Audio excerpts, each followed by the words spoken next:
नमस्कार मित्रांनो, आशू रेसिपीमध्ये सर्वांचं खूप खूप स्वागत आहे। आज आपण हरभऱ्याची भाजी कशी वाळवायची हे बघणार आहे। शेतामध्ये मस्त हिरवी गार आणि कवळी भाजी आलेली आहे। आता आपण ती खोडून घेणार आहे। अशा पद्धतीने मी ही हरभऱ्याची भाजी खोडून घेत आहे।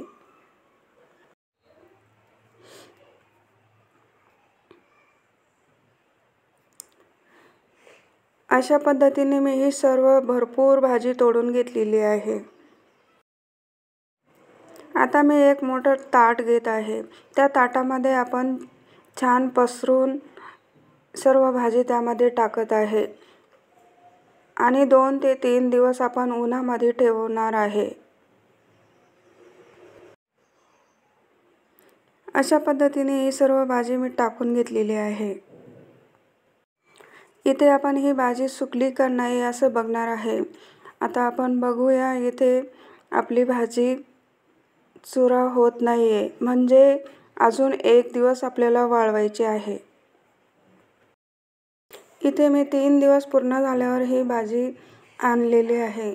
आता आपण बघू शकता, इथे आपली भाजी छान पैकी एकदम कडक झालेली आहे आणि हाताने चोळून बघितली तर छान पैकी एकदम छान अशी चुरा झालेली आहे। इथे आपण सर्व भाजी बारीक करून घेतलेली आहे। एका काचेच्या बरणीमध्ये आपल्याला ठेवून घ्यायची आहे।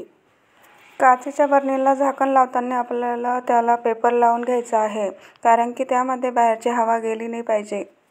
त्या भाजीला बुरशी लागणार नाही याची काळजी घ्यायची आहे।